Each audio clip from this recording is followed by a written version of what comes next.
Welcome to Cycling Fashion Week, the only podcast in the world that is purely focused on cycling, style, aesthetics, kit, and everything pertaining to that. I am your host, Alex, joined by my co-hosts, Warren and Tony.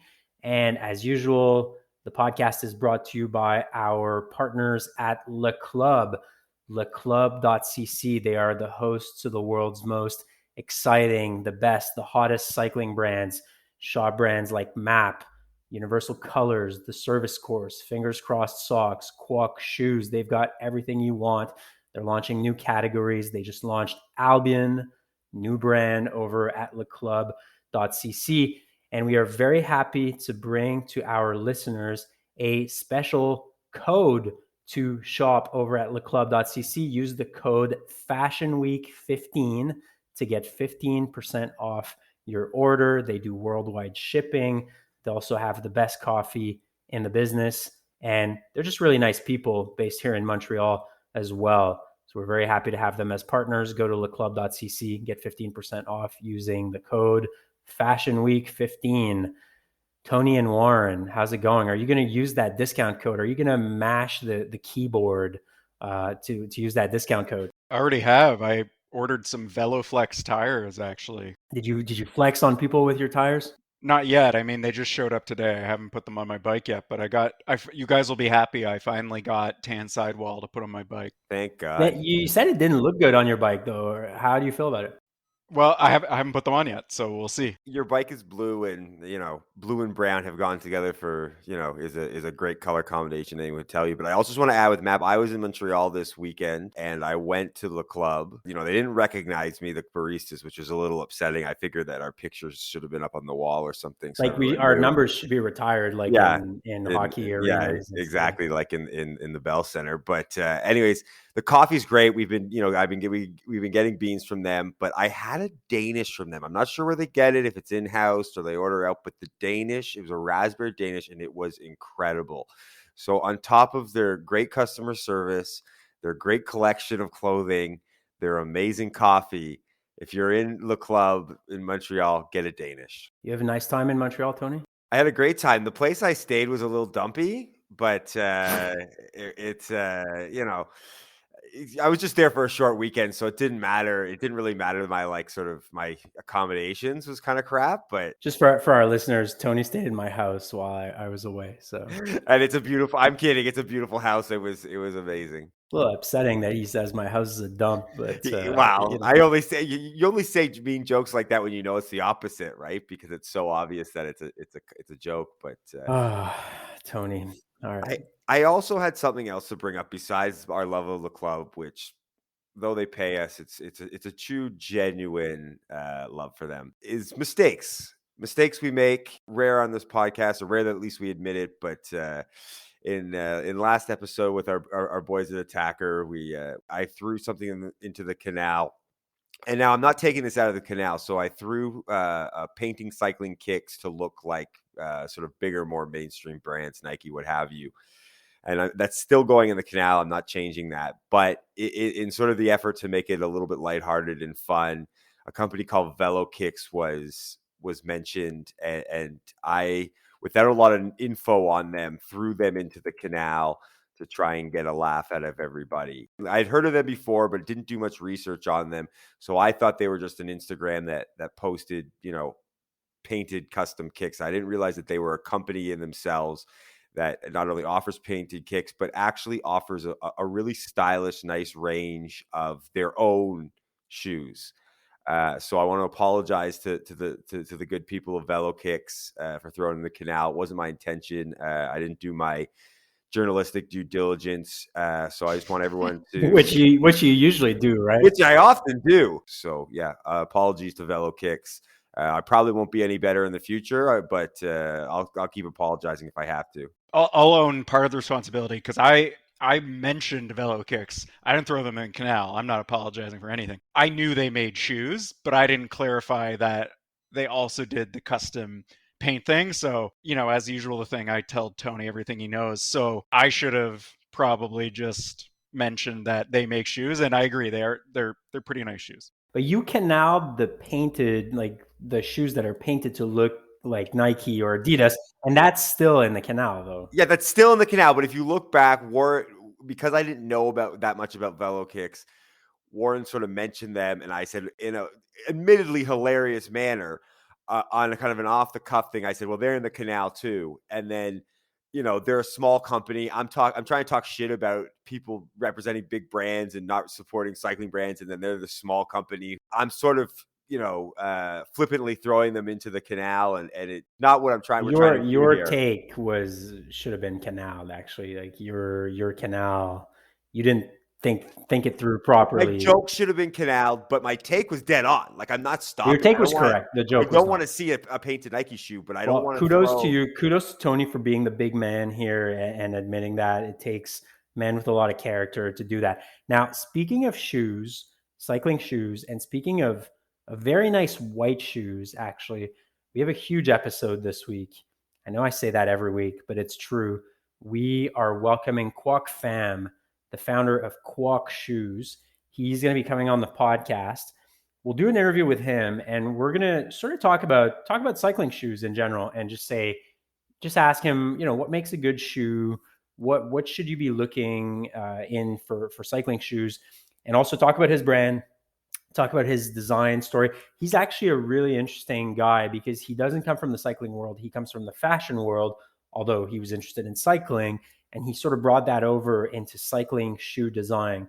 So we'll have him on. We'll have him on the podcast in a little bit for a pretty interesting interview with Quoc, the man himself. One last plug for Le Club. We had that discount code at the top. They sell Quoc shoes. So, if you're in the market for some really nice white shoes, Tony's going to hate that I'm upselling these. But they are some nice shoes for sure. So and he has some. They also have some nice gravel ones. So before we go into the regular segments and into the interview, there's one thing I want to talk about with you guys. I think we've been remiss on not talking about this. We've been covering the World Tour kits. I think we've been doing actually great journalistic coverage on the World Tour kits so far this year, not to brag. We've been kind of reviewing the kits. It's been good. There is one thing, though, an egregious omission on our part that we didn't talk about, and it sort of just hit me in the face as I was kind of absent-mindedly watching the Giro recently. By the way, I find the Giro's been a little bit boring this year. Incredibly boring. Is it just Yeah, me very. that's not been into it? I've got other Incredibly stuff boring. going on. Nothing's It's just happened. been so boring. Nothing's happening. The most exciting thing that happened was on the podium. Yes, that was funny. But I love the Giro. Now, the Eolo-Kometa team, which I believe is Alberto Contador's team, where he gets to sort of show his bikes and his Aurum bikes. So there's a little piece of detail on their kit, and I think it's been talked about a lot, but we didn't discuss it. I think it's incredible. They've got that Burger King burger like right on the riders' butts. I mean, in terms of product placement and the perfect sort of geographical placement of that product, I don't think I've ever seen it quite as good in the pro peloton. Like, this is some top-notch stuff on the part of Burger King. I think it's got to be one of the top kits so far this year just because of that detail. What do you guys think? I agree. It's hilarious, first of all, like just to see the Burger King logo on somebody's ass, but also in terms of like actual product logo placement, it really stands out on the kit itself. The logo is very noticeable. I really like the idea of fast food brands getting into sponsoring cycling teams, and I think it's only it's not international Burger King doing the sponsorship, but you just imagine a world where like McDonald's, Wendy's, all these kinds of brands, imagine a world where they're putting their money into the pro peloton. Like, I think that's exciting too, to see like a Ronald McDonald type kit. There's this meme account. I know you guys are pretty down on meme accounts overall. Yeah. You can now them, but at Gas Station Food Cyclist, his motto is eat trash, ride fast. Mm-hmm. I feel like Burger King just fits that motto perfectly. Like, when you're starving, your last like 10 kilometers of your 100-kilometer ride, you're starving, all you can think about is burgers. I don't know. I just think it's really on brand for Eolo-Kometa to be. It worked for me on my trip to Montreal this weekend. We stopped at the service station at the off the highway, and I got Burger King, and there were a couple more options. I'm not saying I specifically did it, but it probably worked in a very good marketing way because maybe subconsciously I went there and thought, yeah, I gotta have Burger King. Like that's what I gotta have. And it's just because I've been watching many boring long hours of the Giro, which has looked like my group rides, and it just stuck with me. So maybe I think the product placement is great, and I think that designer needs a raise if they haven't already been made head designer at whatever company. And yeah, it'd be cool to get some bigger brands and ones that's sort of antithetical to cycling. So it's like, this is a fitness sport, eat well or whatever. No, Burger King. Well, the cannabis industry has been going strong into gravel, right? Like Floyd's of Leadville, from I Thought they think Floyd folded. Landis. Are they folded? Okay, well, I but think so. they were sponsoring a team for some time. So I mean, I don't know. It seems like Burger King goes pretty well with cannabis. Burger King kind of is a gas station in its own way. Okay, getting into our regular segments, we're going to do news this week because there's actually a bunch of stuff that came out that was worthy of a mention and a comment on Cycling Fashion Week this week. And we will start strong with a new release that is a sort of three-way collaboration between Rapha, between Legion of Los Angeles, which is the Williams Brothers team out of LA, and between the website Highsnobiety, which appears to be actually a popular sort of Instagram account, but also an e-commerce website for fashion and stuff like that. And I guess I'm betraying my age here since I don't really know what that is. I can chime in on Highsnobiety because Because Tony's so much younger than I am. No, because I had a little foray into the sneaker world many years ago, and so they're essentially kind of they're like a commerce thing, kind of very hype beast esque website where they're really selling the kind of it's sneaker, it's streetwear culture, it's that kind of stuff. So I mean that's why I guess they've kind of hit with this. Yeah, so definitely not my world, but anyway, I had to look at it. So let me describe what they released. So they released a jersey which is actually pretty interesting. It's a bit of a departure from what Rapha has been doing recently. It's a sort of geographical motif jersey. There's an H on it, which I assume is for Highsnobiety. There's a hoodie that they came out with. It says Legion, it says Rapha, it says Highsnobiety on it. There's a cycling cap, there's a t-shirt, there's a musette, and there is a water bottle as well, which is actually not a cycling bidon.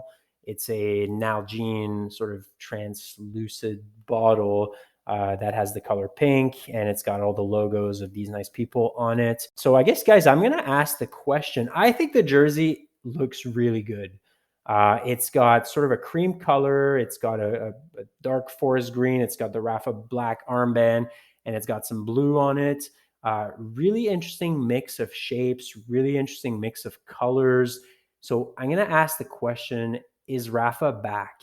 I mean, I don't know if I want to give too much credit to Rapha on this. I mean, because of the collab, who knows where the design came from? Yeah, I was like, thinking was it somebody on Legion? Because but someone at Rapha okayed the collaboration, which we're not going to credit them for giving a thumbs up. I don't know. I'm just saying, like, it's a step in the right direction for Rapha. I think it's a success personally. I think I it looks agree. really good. My point is, like, I don't want to give Rapha all the credit for this because I like it a lot. I think it probably more leans toward, who knows? It doesn't matter. The point is, I like it a lot. I like the jersey. It's a nice departure from a lot of the collabs you see these days. It's unique. It's distinct. The lines are pretty crisp, so it's not like, I feel like we've seen a lot of wild splatter designs lately. It's not that, which is nice. Yeah, it's different. It's different from what other people are doing. Now, in terms of the hoodie and the t-shirt, it's a little too hype beastie for me. I guess if I were a 22-year-old Gen Z with the kind of mushroom haircut that we had when we were kids, which I think appears to be what the Gen Z kids are having today, maybe I would wear it. I'm a little too old for that stuff, so maybe not. But the actual cycling stuff, like the cap and the jerseys, like they're really nice, I think, and it's a big step in the right direction, I would say, for Rapha. So I want to say, I mean, I think that you're right. It's a great design. I don't know if you say Rapha's back because this is a collaboration. They were involved with the Palace Cannondale, like they're a manufacturer. Someone's, approving it, but does it mean that this will extend to their regular collection? I don't know. But I want to say this is genius on Legion's part. Like, we've already talked about how wearing pro team kit is in the Canal. It's a no-go. We did sort of give a little pass for Legion's kit on a listener many episodes ago who asked us because they're kind of a bit cooler, but it's still like a kind of weird dancey cuss. But like for this is a jersey anyone can wear. It doesn't it doesn't scream pro team jersey, but I assume there's some monetization coming for Legion. So they're essentially getting to sell a Legion jersey to people who will want to wear it, right? And won't feel that, oh, I'm wearing a pro team kit. I'm wearing that kind of stuff, like that thinks it's a really nice, cool kit. And then they're going to get a little bit of money out of it. So I think that that's a really like genius part on Legion. And I almost like, I mean, there's a very specific type of team because they're smaller, continental. I don't know if you do it with World Tour, but if World Tour teams maybe sort of make collaborations and release sort of recreational friendly style jersey or something to recoup some money. And then secondly, I just want to say one more quick thing that kind of worries me. I noticed on the Highsnobiety website that right now the cap and musette are sold out. Could be because it's the lowest price point items, but my worry is that it's been purchased by a bunch of hype beasts who don't like cycling, and now we're going to have a bunch of 22-year-old Gen Zers with mushroom cuts looking like 2006 track messengers. Regular people are going to be walking around in a pair of Nike Air Force Ones and a cycling cap. But the jersey is actually not outrageously priced. It's $125. Props to Legion for making it a reasonable price for a jersey. Like, there's probably a lot of people maybe who are new to cycling or maybe haven't even bought kit who see this and are now interested because maybe they only know cycling through Legion. And I don't want to pretend like it's a bargain, but like in the scheme of cycling, that is a bargain. And they could have easily have priced it way higher and said, exactly, hey, that's a limited run, limited edition. It's a collector's. Like I think the EF Palace kit, when they sold it to the masses, the jersey was like $250, or I could be wrong, but it was a lot. But then they also importantly kept the hoodie at the same price as the jersey. So they kept within it's like this jersey is a performance wear thing. It's a pretty reasonable price, but just to show that we're still in the cycling world, we're going to charge this Gildan cotton sweatshirt with some screen printing on it the same price. So I think the hype beasts have more demand for the hoodie than they do for the jersey, hence the price adjustment. Yeah. Next thing we're going to talk about is another release from one of the big brands, one brand that we like, and it's the Axis collection from MAAP, the Australian brand. So interesting release from MAAP in that they are straying away a little bit from the block colors that have been really pervasive in the last few years. With the rise of minimalism in cycling fashion, we've seen a lot of brands come out with just simple block colors, navy bibs, marigold jersey, keep it real simple, which there's nothing wrong with. I think people generally like that in general. We've generally been fans. We've bought a ton of it. But so MAAP released the Axis collection, which is interesting in that it, the jersey, I guess the base of the jersey is a block color, but there's other stuff on it. There's interesting elements on the jersey. There's some logos. There's an M letter. There's a triangle. There's the MAAP logo in small, but there's also this kind of big globe in the center of the jersey. So sort of if you were looking at a map of the earth in globe form, there's that on the chest, and then there's two lines under that. So they've got two colors for the jersey. One is a pale pink, which I have to say, as a fan of anything pink, just absolutely beautiful. It's basically Giro pink, or maybe a little paler than the Giro pink. And the other one is what they call Storm, which is a gray, I guess a sort of metallic gray, maybe even veering on light blue a little bit. So lots going on that jersey, different from what has been released in the last few years. I guess I've already said what I think about it. I think it's really nice. Guys, what did you think? I like it a lot. And the primary reason is it reminds me of some of the stuff MAAP used to make when they were pretty early on that got me excited about MAAP in the first place. Like you mentioned the colors, but there's also a long sleeve with the same design that's like just black and white. And that one in particular reminds me a lot of this jersey MAAP used to make. That was like, it was basically all these different iterations of the MAAP logo, but it kind of looked like a World Tour team jersey, but it was just MAAP logo. Anyway, and that one really reminded me of that. So yeah, I like it, I think almost for a nostalgic reason of what MAAP used to be. Not that I dislike what they're doing now, but I like, some of the stuff they did recently. I recently got that, like, I think it's called the Pine jersey. That's like orange with like some arrow design thing. I like the fact that they're bringing back some more design elements. So yeah, I like this a lot. So I love this. This is MAAP to me. They were I've said this before. They were one of the first brands I noticed kind of coming into this sort of more recent iteration of cycling clothing, kind of, the stuff that spurred on post Rapha, but the stuff that sort of spurred on this podcast. And this is kind of how I thought them. Very sort of clean, but also kind of funky, some interesting sort of looks. I will 100% be purchasing the long sleeve Axis black jersey. I just think it looks amazing. It's not like too over the top, but I do want to say something to give kudos to us. So I'm noticing on the website, it's talking limited edition MAAP Axis Progress Performance Panache. Now, I'm not saying we invented panache. We obviously didn't invent panache, but I think if you were to look at a graph of panache's usage in the cycling world, since we came out with the Panache Police, I think it's gone up. I've noticed a lot of brands using panache in their marketing. And I'm not saying, I'm just saying I didn't see it a lot. It's a popular term. It's been around for a long time. Panache is a stock. I'm definitely buying that stock. And we pushed up the stock ourselves because we pumped it on Wall Street Bets. Yeah, for sure. Reddit. We were the Reddit Wall Street Bets of panache. I don't want to make any Brant Soresen-esque claims, but there's some MAAP employees that follow us on Instagram, so one might assume they listen to the show.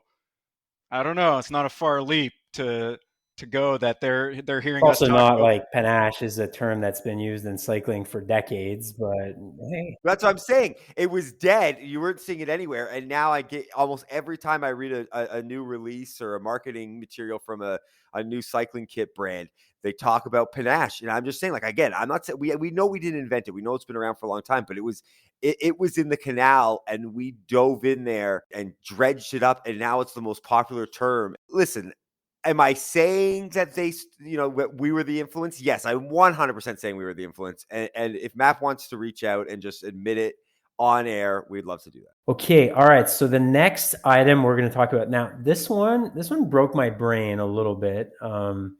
Kind of twisted my brain into a pretzel, and I had to read it twice because I was really wondering what is going on here.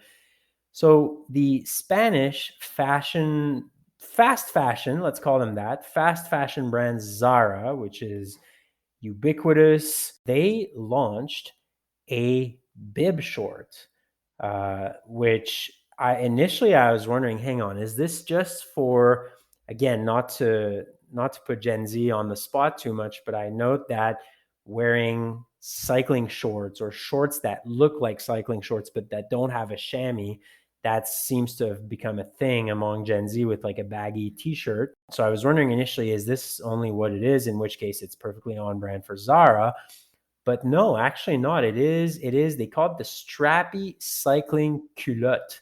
And they don't call that a bib. They call that a culotte, which I thought was interesting, but it's made of a fabric, they say, with high elasticity. It's got elastic straps for freedom of movement. It's got flat lock anti-abrasion seams and multifunctional pockets on the sides and back. So effectively what these things are is they are gravel bibs, basically. So Zara launched a gravel bib that has pockets on the side so you can put your snacks, or if you're Warren, when you go on your mountain bike looking gravel rides. No, but you're a gravel guy though. You can put your gravel stuff in your gravel pockets. So yeah, Zara coming out of nowhere, really, like just from left field. Zara doing that, coming out with a cycling bib. It kind of broke my brain. They actually look good. I mean, they're all black.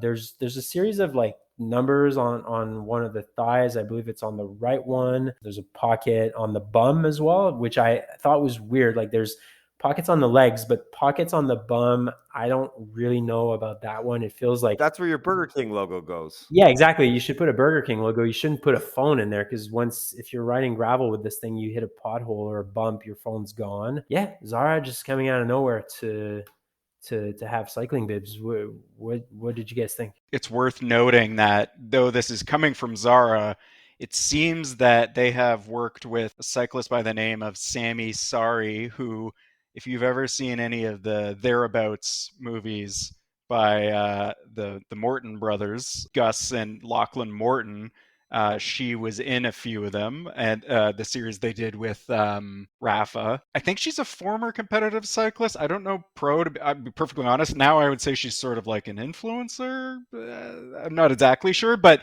anyway, it seems that she's behind the design of this collection. Like, she put out an Instagram post talking about it. So I just want to make sure we're also crediting her. I can't fault these. Like, they look pretty nice. If another brand put these out, I'd be like, yeah, pretty nice. So, and the price, I think in Canada they're 130 bucks Canadian. I will admit I am skeptical of the quality and durability. I'm extremely I'm skeptical. so skeptical. I'm not going to pay for these, but I need someone who has a connection to Zara to send us each a pair. Knowing what Zara is as a company in the fast fashion, and having like owned a couple things from them that sort of fell apart as I was, taking it out of the packaging.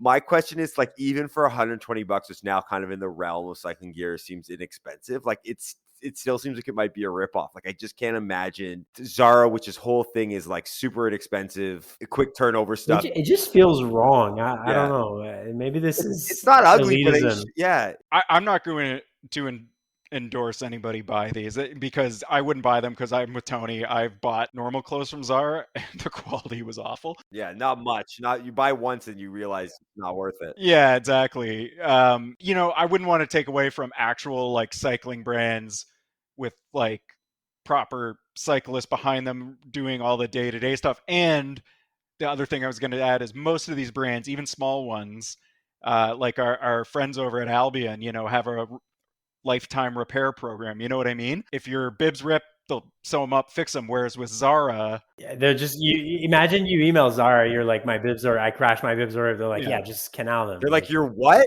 Your culottes? That's not to take anything away from Sammy Sari designing them, but she might have designed them, but some guy named Fred is sourcing the material. So, and I'm sure that when the collaboration got going with Zara, like, she wouldn't have done it if she didn't feel that. I'm sorry, guys. I mean, I don't mean to disparage her. She's probably a very nice person, but someone rolls a dump truck of Zara money up to our houses and says, "Hey, we want a Cycling Fashion Week collabo, but it's going to be crap. Just tell everyone it's good because they trust your opinion." I'm doing it in a second. Tony. Oh, I would. I'm too loyal to the club. Can't do it. This show's a democracy. I'm with Tony. We're the Cycling Fashion Week times Zara capsule is coming soon. I'm not saying she like meant to produce anything crappy or whatever, but I'm sure like whatever money that Zara has that could pay her to sort of be associated and give some of her credibility doesn't necessarily mean that she had this, incredible creative control. I don't know. If it's a serious cyclist, I would kind of trust that they would have. If it's someone who makes money off of pictures on the internet, maybe they need a little more money. My point is, she probably had full creative control or maximal for the design, but who knows if she was, in the warehouse sourcing fabrics. We talked to Attacker last week, and they were talking about their process of going through all these like technical fabrics, blah blah blah. I don't know if that's the process Zara is going through. I'm highly skeptical that they're just not finding the cheapest thing per meter, or cheapest fabric per meter, and slapping some culottes together. So your pronunciation of culotte is ridiculous, but yeah, whatever.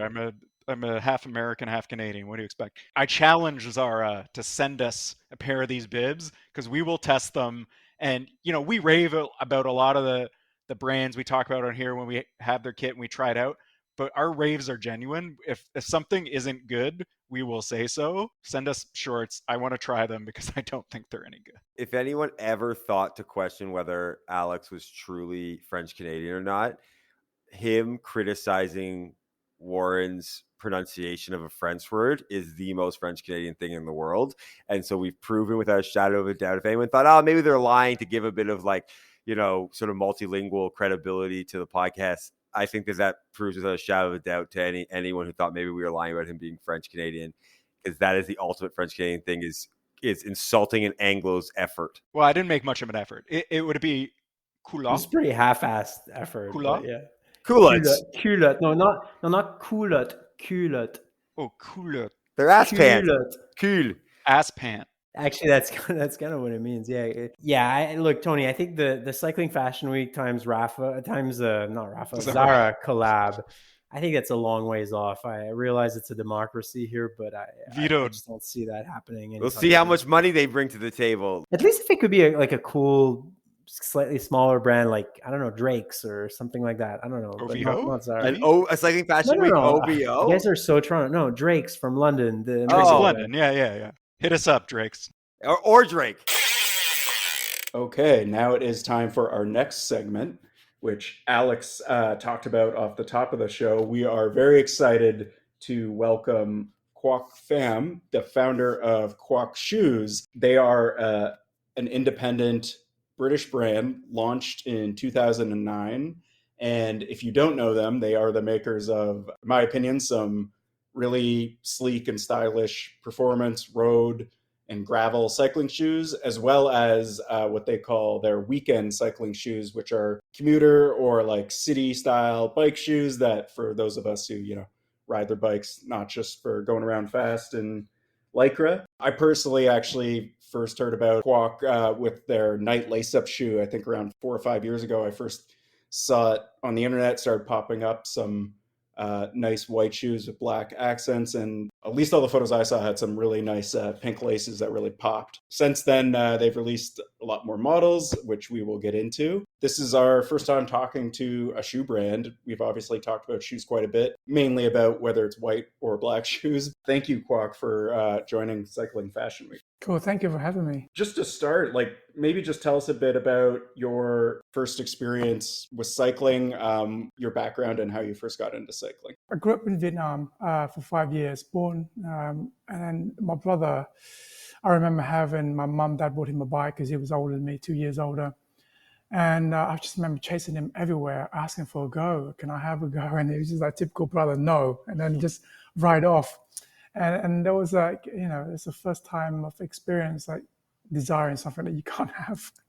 And it stayed with me ever since. How did you go from that to discovering, I don't know, what we'd now maybe call quote unquote road cycling, with kit and that kind of thing? And was that a gradual kind of evolution, or how did you discover that aspect? Then I came to UK when I was about 8. My whole family immigrated to UK, and going to school back and forth, and it was the most convenient thing for a kid. Mm-hmm. It's either a half an hour walk or a bike, which is like 10 minutes. So I learned how to ride a bike actually in UK. It was a BMX, and evolved from there, evolved into going to college and getting my first fixie. And then, after a while, you get bored with a single gear and you evolve into adding more gears to the bike. And now, I have my favorite bike, which is a titanium, just an evolution of, once you have something, just constantly upgrading. The fixie to road cyclists has sort of become a story as old as time now. I mean, that's where I sort of went from, got into the fixie sort of world through Mash FS and Macaframa, and then kind of what you're saying, you get to 40 or 50K and maybe a few hills, and you realize this just doesn't do it. You start to explore the kind of next step, which is a road bike to get you a little farther and a little bit faster. I mean, it's a good training bike as well. I remember just how you ride a fixie for so long, your legs never stop spinning. So when you're taking that onto road cycling, you without knowing, your leg just constantly, on the move without resting. It also sort of forces you into a pretty clean pedal stroke, because if you jerk yourself around on a fixie, it'll throw you off like a bucking bronco. And so yeah, that's right. It gives you a pretty efficient pedal stroke, which not only is good for your cardiovascular, but it makes you look good on the bike. It's not just the kit you buy, it's also the way you ride gives you style on the bike. Oh yeah, style is everything. Speaking of that, of style, you went to school for fashion design, right? I found out very early that I have a thing for dress. I made my first dress in art and textile class in secondary school at the age of 14. Take a piece of fabric, and the teacher say, okay, tie dye it, batik it, and then go to the shop to buy the paper pattern, a dress pattern, and cut it out and put the whole thing together. And my mom taught me how to put it in the zip.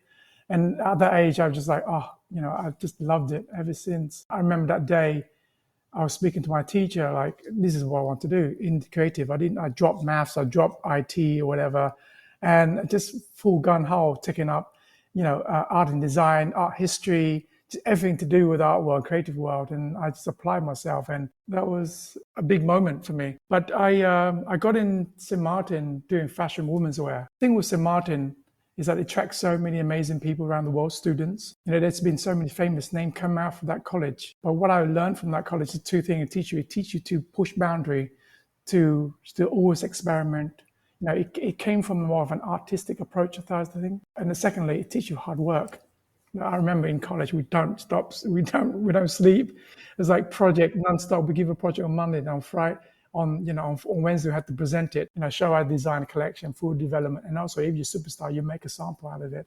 So all of us been super competitive, just constantly working, trying to be the next big, Alexander McQueen. You talk about pushing boundaries, and obviously you're sort of dive into art. When you're in the fashion world, you understand that style and trend aren't necessarily the same thing. And I was kind of wondering what your thoughts on sort of current cycling style is, because sometimes it feels that style is sort of overridden by trends in the current sort of cycling in the current cycling world. It's not as unique and sort of boundary pushing. It's more of kind of a uniform. It's following what was done on, people see on Instagram wearing, one kind of thing. Do you think cycling needs a little more pushing boundaries, whether it be from the companies or just an individual rider coming up with ways to style themselves? Yeah, no, I completely agree. And it's really hard, actually. Allow me to go back a little bit. When I was transitioned from doing fashion and moving on to cycling shoes, I realized I cannot be doing crazy flamboyant design. It wouldn't work. It needs to be functional. It needs to work. It needs to have functionality to it. I do agree of pushing boundary, of breaking down walls and barriers, and trying to get more women involved. But at the same time, the product needs to work. It needs to function well. So there's certain restriction that you need to abide by. For things like Lachlan Merton, the way he pushed things, he just doesn't stop. He ride like the battle on non-sleep, because he knows that the way he works, that he pushes mind beyond his body, beyond limits, and that's the way he do things, and that's inspiring people. So if I was to ask me for my approach in shoes, the way we push in at Quoc is colors. I always experiment with colors and try to break down walls and soften out the colors. I remember first when we start researching cycling shoes, before I launched the brand, I visited shops and it was like a whole wall of like black shoes, because it just sells black shoes everywhere. And then you get maybe an odd like a bright blue Shimano shoes, or some really funky color, or yellow Mavic, but they're just black and they're just so boring. And from then on, of course, black sell. You must have that in stable. At the same time, you have your core colors, but you also need to push and experiment with just breaking down walls and boundary. Otherwise, it becomes a little bit boring and repetitive. Wanted to ask you the following question. You moved into cycling shoes. Educate us and our listeners on what makes a good cycling shoe, because we're keen cyclists. We've owned a lot of cycling shoes over the years. I think we have our own opinions of what we like in cycling shoes, but from a designer perspective, in your opinion, Quoc, what defines a good cycling shoe? What are the characteristics that you want to see on a cycling shoe? Comfortable. Comfort is the most important thing. We design product that we don't think is there. So once you have it on your feet, the product should work and it should enhance your ride experience. It should aid and it should be non-distracting. If the product you're riding there's a hot spot or something poking out on your feet, that's not a good product. That's not good. So comfort is the most important thing. And also when you're doing long distance ride and doing competition and doing multi-day trip, the key to winning actually is stay on the saddle, stay on the bike longer. So you have the uncomfortable shoes and you have to constantly get off or adjust the shoes or something. That's a flaw in the product itself. So comfort is king in my eyes. You're saying, you have to work within parameters. Comfort is king. Being a sort of a designer of fashion first, maybe where you could sort of expand your efforts. Do you like that a cycling shoe has sort of a restrictive nature? Does it kind of give you a different angle of design, because you still want it to be beautiful? You still want, you want the aesthetic, but you have to approach it with a certain set of parameters, because you could design the most beautiful shoe in the world, and like you said, if it's not comfortable, if people don't want to wear it, if they want to take it off after a couple K, the shoe's useless. It's connected. Your pedal, your knees, your body, the whole thing is connected in one. So you need to be super careful with the last. The last is the actual mold of the shoes, and everything's built around the last. So for us, it took me, because I didn't come from the bike shoe world or bike shoe industry. I had to learn everything from scratch. And the good thing about being from UK, we have a history of handcraft shoes. I learned about lasting from UK, from the factory like Spring Last up in Northumberland, and you take a block of wood and you sculpt that into a last, and then you have a general shape, and then you look at someone's feet and you measure, and it's certain make it a little bit wider, etc. But the last is so important in terms of it took us 10 years or more than 10 years to get where we are. It's every single year we fine tuning. So your question restricting the parameters is that you need to make it aesthetically beautiful, but at the same time it needs to work. Is that why it took you 10 years to develop the last, or is it just a matter of like just perfecting it kind of year after year? Perfecting it years after year. When we first had it, I came from our last was quite narrow because it was coming from like kind of dress shoes making industry. Over time, our last got wider, and our shape changes. When the shoe is on the pedal, your feet is very different. The shape of your feet is attached to the cleats, different to when you're walking on the ground. So our last on our road shoe is slightly different curvature to our weekend last. Our weekend last is a bit more flat because you have to consider it needs to be walking like 50% of the time, and also cycling, where the road shoe is like 90% on the pedals. So the shape is slightly different. It's interesting that you mentioned the great British tradition of craft in shoemaking in like Northampton, the likes of Edward Green and Crockett and Jones. So when we discuss what makes a good cycling shoe as well, you mentioned comfort. You basically, you don't want to notice that you're wearing the shoe. If you're noticing it, that's because there's something wrong about it. What about materials in shoemaking? Like, are there specific materials that you think are superior to other materials and that people should look for, or what do you think on that? At the moment, we predominantly use microfiber on our shoes. It's like a synthetic version of leather. When I first started out, most 90% of our shoe was made from leather because I understand it well. But leather is great for dress shoes, but leather is not so great in the rain and for functional purposes. For my eyes, leather is still really great, but microfiber is a better or more modern version of that. Microfiber, you can make it so it's sweat absorbent, it's durable as well. What about the sole? A lot of companies are pitching, obviously, carbon sole as being the best material there. What's your view on what makes the best cycling shoe sole? Depends on how you ride, what kind of discipline you ride. So if you road racing competition, carbon is the best, it's the lightest, stiffest. But if you're doing long days trip, multi-days riding, I wouldn't recommend that because your feet just taking pounding because there's nowhere. The only thing that absorbs the shock is your feet and your knees, So for a long distance, I would recommend carbon composite, like injection nylon, something.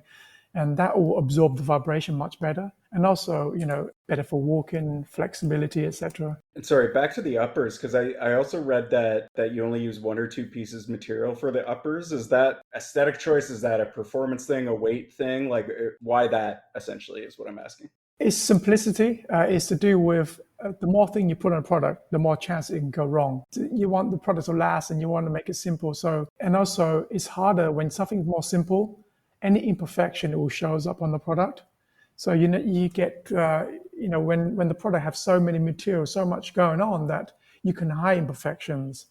Not to say it's ugly or anything like that, but for us, a bike shoe, it needs to be like, you can hose it down or you can wipe it down very fast. The product can't hold water, or the product doesn't need to hold dirt. So it needs to be super simple to wash off any debris or any muck very fast. So that's the reason why for a single cut upper.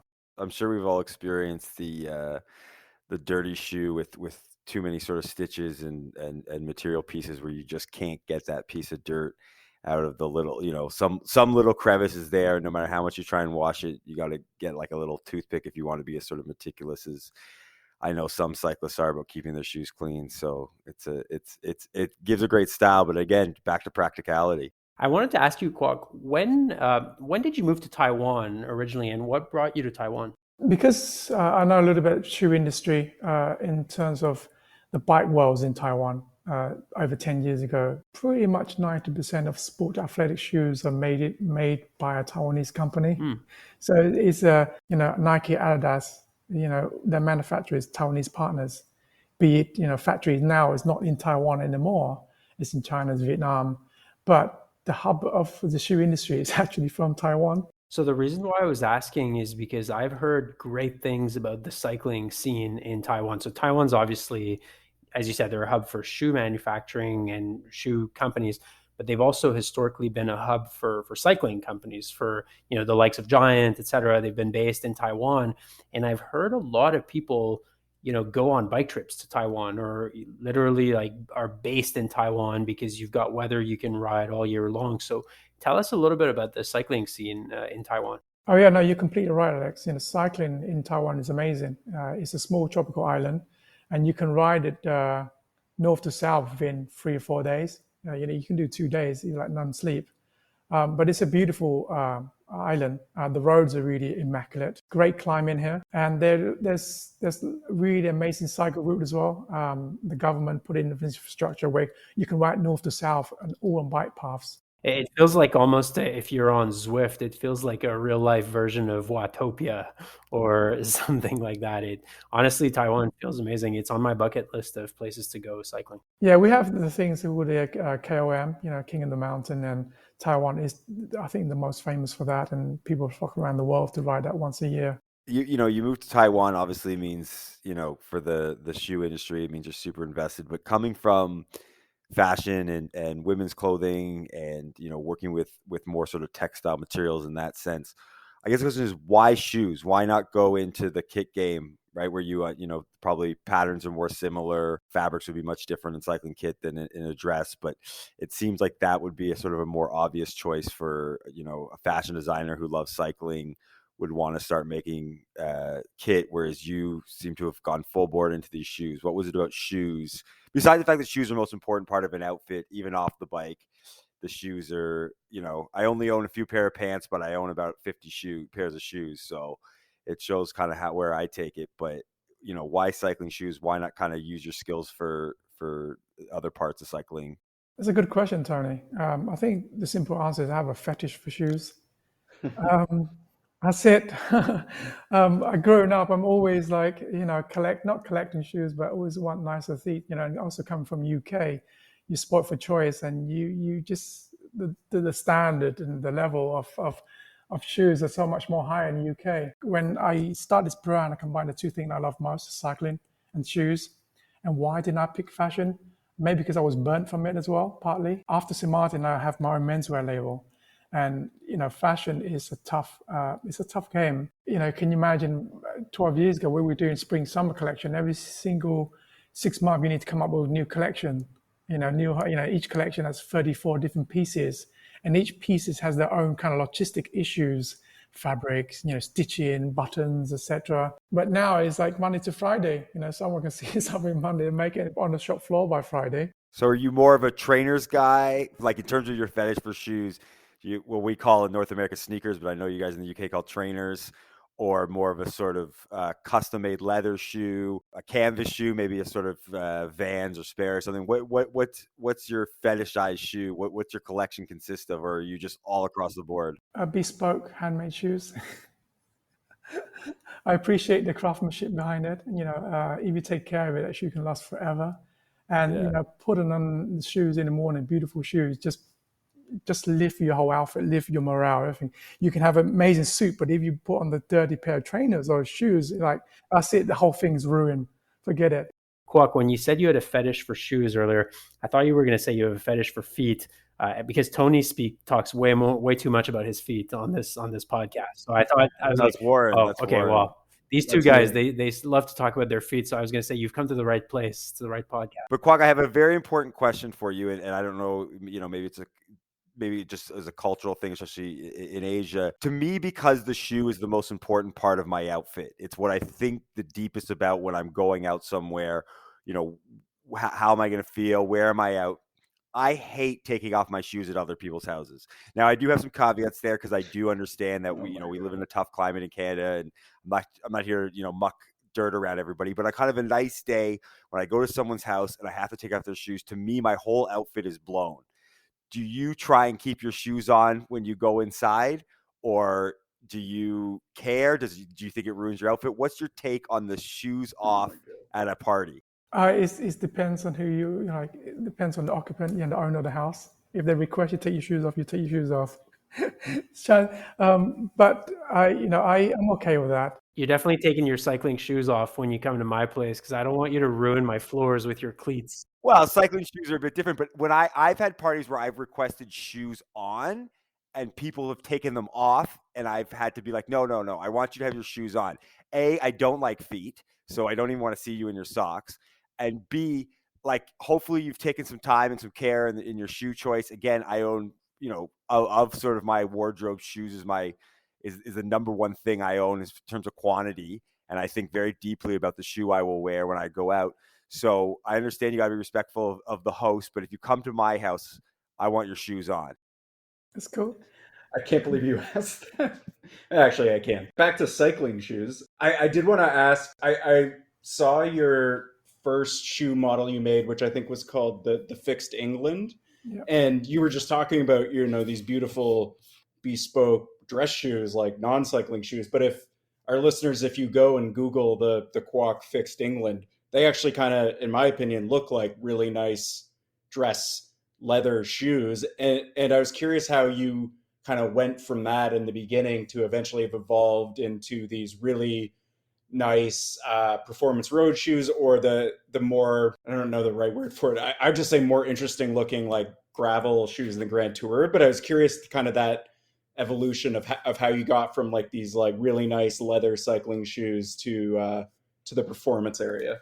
Going back to the story, I bought my fixed bike, and that shoe it's called a fixed model mainly because it's designed for the toe case and strap. So the toe, the pattern design on the shoe line up with the metal toe cage. And I want to have nice shoes for myself to ride around town and meet friends for drinks. And then when I got my road bike and etc., so that evolved naturally onto designing road shoes, and partly a little bit selfish design for myself, what I want to wear. And luckily there's a few people like what I did. I love that you extended your love of sort of bespoke shoes into your fixie shoe, because I mean, bespoke shoes isn't my thing, but we just sort of wore Vans essentially for the same reason. It's not as beautifully designed with that, but they fit so well into the toe cage as a pair of Vans eras. So it was like my only shoe for when I got into fixed gear. So I like that you took your version of kind of the shoe you loved and was able to make it for yourself so you could have something stylish when you got off the bike. We'll be sure to drop a photo of the old Fixed England into the show notes for this, because I think they're worth looking at. And yeah, just like selfishly, any plans of ever bringing that back? We can't find a manufacturer in the UK. We made a few run of it, and now on top of my head, there's only 3 manufacturers left in the UK that can potentially make the shoes. The problem with UK industry is that they don't invest in new machinery, so they're still making Goodyear well construction and traditional shoes. And I would like to make it again, Warren. It's the first product. If you were to ask me what's my favorite shoes in the collection, that is my favorite shoe, because that starts everything for me. Mm-hmm. But right now, there's no manufacturer in UK that's, I say, willing to do it. Kind of contrasting that, I did want to ask you specifically about the Gran Tourer gravel shoes, which I think you're on the second iteration of, because in my mind, like when I see those, I think so many cycling shoes, like you could say, kind of look the same, especially road shoes. Like, whereas the first time I saw your Gran Tourer shoes, like I think they looked pretty different from any other like gravel shoe on the market. I'm just curious, like kind of where the idea for that design came from, and was it a conscious choice to like want to make something different, or was it like functional? It was functional. I was, my friend and I was riding, bikepacking, doing camping trips, and it was just designed a shoe for that kind of customer. Something that's, really grippy, that you can walk all day. Something that it's less maintenance, you don't have to look after it, and something that's, it's kind of, you can wear for the whole year or around the world trip. So the idea is to make the product kind of bomb-proof. I hate bike packing, but I love the shoes.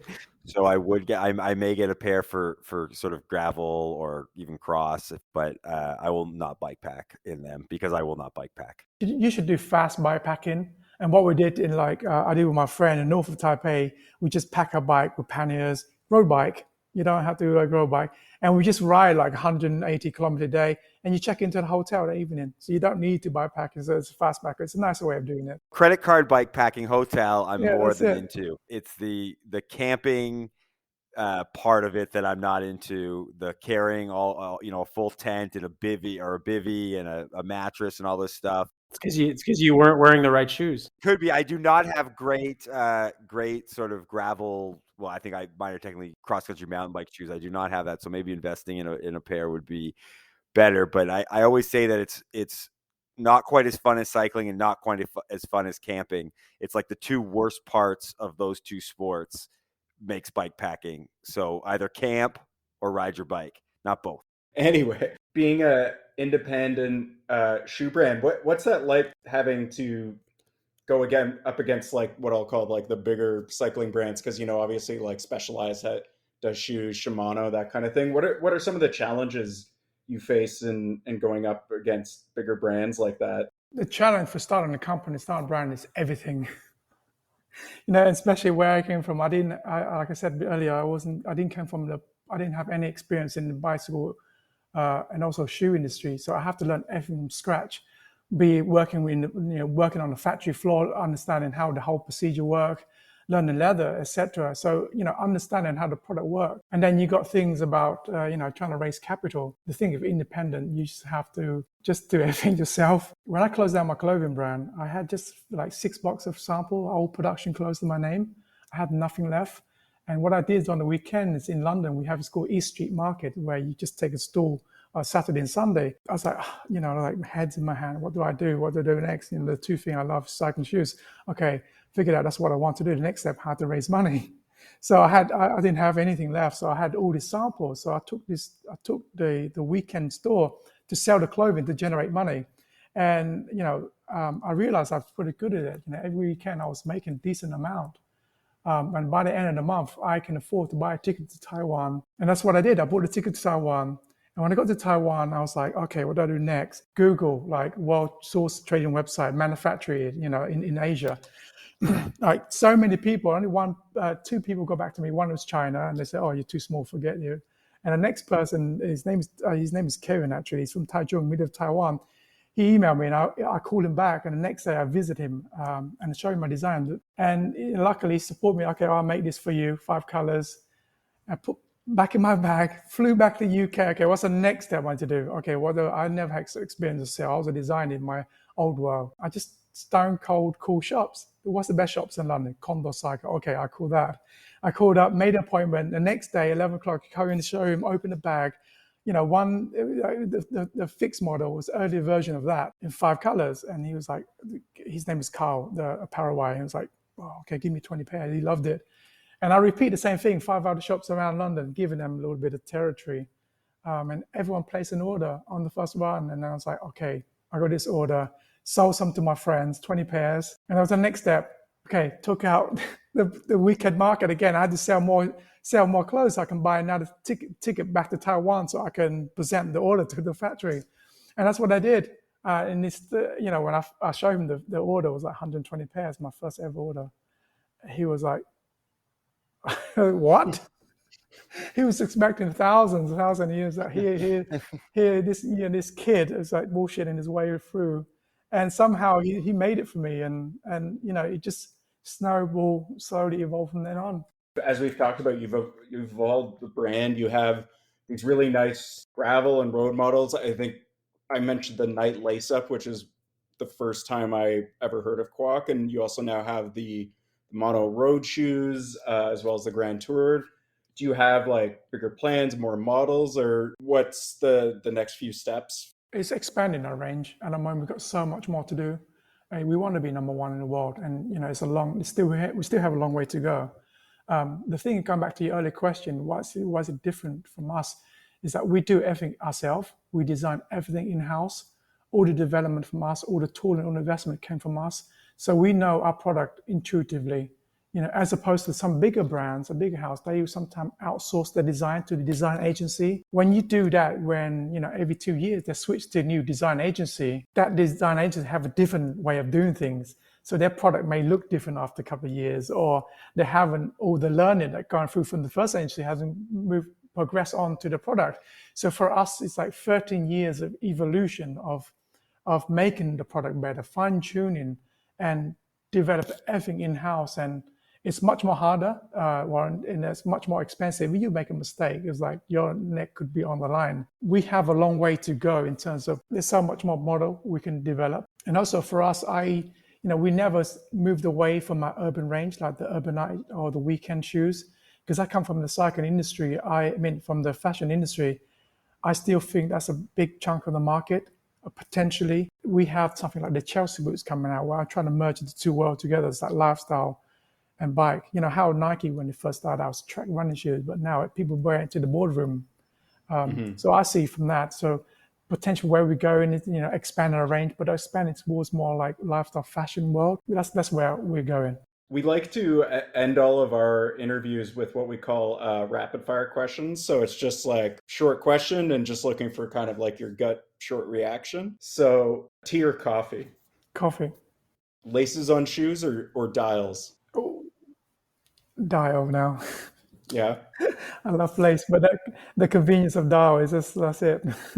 Yeah, we're big proponents of. It's branded BOA. We say the double BOA, but I guess you could just say the double dial if you're not using the BOA brand. But the double dial is the way to go. Laces had a popularity, a couple of years ago, but I think everyone's moved on to the dial. Speaking of shoes, though, that's mostly what I'm talking about. White or black shoes? Pink. Ooh. Oh, I love that. But you don't currently have a pink model for road, do you? No, we don't. But it's next year we have something that's different. Yeah, I was about to say, did you just like give us a hint at what's to come? Yeah. I would be a buyer for like a Giro pink shoe that would match my bike perfectly. I would love that. White or black socks or pink? White socks. And that goes with the pink shoe. That's like a good. Yeah. Because we had a guest on a little while ago when we were talking about gold shoes, and we asked him what sock goes with the gold shoe, and he said white. So it seems the white sock goes with everything but the black shoe. The thing is, though, if you have white, pink shoes and pink socks, sometimes the pink don't match because it's a different fabric, a different thing, and having that thing is not quite matched. Sometimes if you match seamlessly perfectly, then I go for pink socks for sure. And then lastly, I think you mentioned you have a titanium bike, but in terms of like bike frame, steel, titanium, or carbon? Titanium. One of my favorite brands is called Enigma from UK, handmade titanium. It's like butter. It's light, stiff enough, it's very nimble, but at the same time, go over a bump. It's just like a Range Rover. You just soften everything. Okay, well, that's pretty much all the questions we have for you, Quoc. So thanks so much for joining us. And for our listeners, be sure to check them out online at quoc.cc or follow them on Instagram at Quoc Shoes. As we said, they have some really beautiful road and gravel stuff, and as well even some city options with the weekend shoes. So yeah, Quoc, thanks so much for joining us. It's been really great to finally get some insight into the shoe world, because I'm the guy who has the weird shaped feet, so I'm like forever looking for the pair of shoes that look good and feel good too. Yeah, thank you for having me, guys. And one more last thing, our mission is not to make just shoes. Our mission is to how to encourage more people riding a bicycle with beautiful shoes. The more people on bikes, it's just better for everybody, for the planet, etc. So that's our mission, actually, is to how to encourage more people to ride a bicycle with our shoes. We love that. It's a great mission, yeah. We're trying that too, despite being called gatekeepers. We actually want people into cycling. Yeah. We just want to make some jokes and have a little fun with it. Trying to help people navigate the kind of confusing world of cycling fashion, which we all struggled with coming in. So yeah, totally get where you're coming from. Cool. Thank you very much. Thanks very much. Thanks. Take care. Okay, the much anticipated segment into the Canal, where we throw something that we don't like from the world of cycling or cycling fashion into Montreal's picturesque, scenic Lachine Canal. Hopefully we don't have to do a mea culpa for this one next week, Tony, or maybe that becomes a weekly feature where every week we apologize for something that we threw in the canal that we shouldn't have.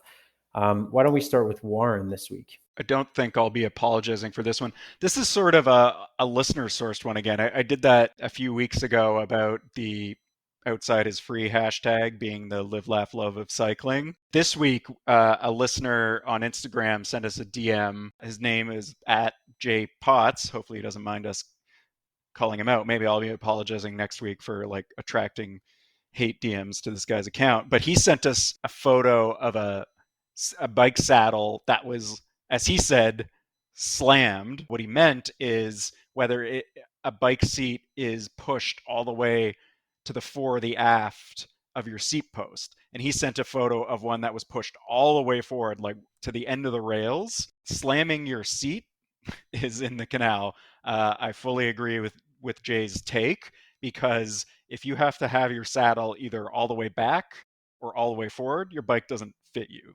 So it looks bad aesthetically, especially all the way forward. It looks like a triathlete seat, but it also almost certainly means your bike's the wrong size, or you're running maybe like 140 millimeter stem because you want to look cool. But it negates it, right? Like if you've got I would cut the stem back to a 100 and then have it like this look like beyond your bike doesn't fit, which always will make you look kind of bad. But like this look is so terrible because there's a sense of proportions between where the seat post, seat clamp, and rails kind of go, and most are marked off, so you're not really supposed to go too far forward or back. There's a nice kind of look to it. Like the picture he sent, which we'll add to our Instagram as an example, it just looks horrendous. Like I don't even care that it means your bike doesn't fit. It just looks so terrible. I should acknowledge that the seat post this one is on wasn't a setback post. So it's not like they had a setback post and they just needed, a zero setback seat post. It was a zero setback seat post. So, and they slammed it all the way forward. So yeah, it looks terrible. It means your bike doesn't fit you. It's definitely in the canal. Triathletes are also in the canal. Not apologizing for that. Yeah, it's true that it looks like a TT bike, and obviously we're not going to take stock cues from people on TT bikes or triathletes. Generally, you do the opposite of what they do, and you're in pretty good shape. That actually that's a good life lesson for all cyclists, especially new ones. Look at a triathlete and then just do the opposite of whatever they're doing, whatever their sock length is, whatever kind of kit they're wearing, Sleeve length, the way they style their bike. Like you just say, okay, the opposite. So this, you're riding down, you see this triathlete, he's got ankle socks on, he's got a sleeveless jersey, all black tires, 750 bottles. You just say, okay, I know what I need to do. Okay, I'm going to go next. So my canal this week is actually a bit more of a life lesson, or it's not necessarily cycling style related. It's more cycling behavior or demeanor related. So summer is back, which is obviously good news for us in the Northern Hemisphere, which means that long rides are back as well. And if long rides are back, it means that needing to eat something in the middle of your ride is back. And obviously I like to snack every 30K or so, every hour or so. Can't keep going unless you're eating. But I'm going to throw something in the canal this week, and it's people that eat kind of whole meals as ride snacks. So people that bring a sandwich or a burrito or a slice of pizza or some like cold lasagna in their back pocket. You guys are disgusting weirdos. You're not supposed to do that on a bike ride. You're supposed to eat snacks, things that are sweet, that have a lot of carbohydrates, that can keep you going, but that are relatively small, can fit in a back pocket. Biggest you can eat, you can carry around and be a musette maybe. But people that are eating like whole meals, burritos or whatever, like pasta, it's just extremely weird, and I find it a little bit gross. And I'm going to canal this week. Alex, a couple of years ago, I would have agreed with you, but I've spent so many years eating gels, Cliff Blocks, weird fruit bars that aren't actually made for cycling, but bananas. I personally am open to bringing real food on rides. Would I bring leftover pizza? No. I would consider a burrito though. Your stomach must feel awful, like after a burrito with beans in there. No, your stomach feels awful after eating gels for like 6 It's true. hours. And actually, not to negate my own take, but you guys will recall about 4 years ago, 3.5 years ago, when Tony Warren and I did a gravel ride. Well, maybe I shouldn't say that on the podcast, but we actually drove over to Western Massachusetts in Deerfield, Massachusetts, to take part in a beautiful gravel ride there, which is called the Deerfield Dirt Road Randonnée D2R2. Beautiful ride there in the Berkshire Mountains in Western Mass, and actually in southern Vermont, a little bit too near Bennington and Brattleboro. It's a very, very long ride. It's 180 kilometers of gravel with something like 4,400 meters of elevation. And it is true that at the end of that ride, and obviously they were serving a meal in the middle, which honestly at that point you can't really avoid it. But I was getting a little sick of bars and gels and stuff like that. It kind of makes you want to puke. But my take though, my Canal is people that go on a 70K ride on a random Sunday that are eating a burrito in the middle of the ride, you're a barbarian. I disagree. I'm a bit of two minds here, right? Because it's well known in the Toronto cycling community that I don't ever remember to get snacks like prior to a ride, and I'm like, hey, who's got a snack for me? So sometimes like, okay, like I'm getting chirped. I can't keep asking these people. So the other day I made a peanut butter and jelly wrap as my snack because I was like, I can't ask people can they have stuff. I didn't have time to go to the grocery store. It was an early morning meet and stuff. And so I was kind of like, all right, this is genius. But then inevitably what happened while I was eating it, I got jam all over my hands, which subsequently got all over my handlebars, and basically had to make the ride stop so I could wash the jam off my handlebars because I hate being sticky. In a way, I thought it was a good idea. And it actually tasted pretty good. But from a practicality standpoint, I think I'll go back to my like gels and gummies and stuff. I don't completely agree with Alex on this one. I like pastries personally. I think pastry is perfect. But while riding, you're gonna pull out a croissant. Well, not a while croissant. riding? Croissant has too much fat in it anyway, and just kind of upsets my stomach. But like, I don't know, like date squares or a little piece of like a thin piece of cake or muffin or something. I make my own granola bars for riding because I used to, but I would say that's bordering on like real food because the ones I make have like peanut butter, dates, raisins, chocolate chips, maple syrup. They don't stick together like a processed store-bought granola bar, but they still hold together. And I don't know, I'm all about that. Like it's great ride food. It doesn't really leave your hands sticky. I was on the ride with Tony. He's talking about he got jam fucking everywhere. It was yeah, maybe wasn't the best choice. So I want to say I'm of two minds, but I think if you just pick the right real food, and maybe if you know how to wrap a burrito, I don't. So if I brought a burrito, the same thing would happen to me. That happened to Tony, but then I get it. But I'm tired of eating all this like expensive processed bike gels, which are basically just like Swedish berries. If you want gels, just go to the gas station. Shout out gas station food cyclists. Go there and just buy like Swedish berries, Sour Patch Kids, whatever candy you want. It's all the same. Same stuff. I want to caveat my take though. If you do a long ride and you stop in a restaurant mid-ride to eat real food, that is civilized. But if you carry a burrito with you, you're a barbarian. I know it's a complicated take, but that is the truth. It's definitive. Tony, what do you got? Got I don't want to say commuters, it doesn't make any sense, it's too general, but there's a certain type of commuter, and this is when you're as a road cyclist on a ride, you'll be with a group, and there's a certain type of commuter that I guess sees you. You're in your kit, you got your group, you're supposed to be fast, and they basically like ride thresholds. They ride VO2 max for 800 meters to catch you and your group, to get past you, and they always kind of look over like, hey, I'm on a commuter, you guys are supposed to be real cyclists, and then they blow up, and you and the 8 other people you're with have to inevitably pass them on a busy road while they're like slowly pedaling. So that guy or girl who does that is into the Canal. Like if you see a group of cyclists and you're on your commuter and you think you can catch them, just don't do it. Like you're not. Like you're just you can't catch them. You can't stay ahead of them. And maybe if they're on like a really chill recovery ride or whatever, but like it's happened too many times where some person just like, and you could see it, they're like dogging it. They're like in an aero tuck, like trying to push past us or whatever. And you're, especially a lot of it's when you're in the city near the end of the ride, kind of casually coming back. And then 30 meters up, the guy, your girl's just like, barely pedaling. And you're like, okay, now I got to get into the middle lane of the traffic. All 8 of us have to get past this person because they thought they were going to be, impress themselves or make us think like, wow, we're doing it wrong. We should be on a 1978 Raleigh with one brake. Okay, that's another episode of Cycling Fashion Week in the books. Thank you very much to Quoc Pham for coming on the podcast, joining us from Taiwan. Great interview with Quoc.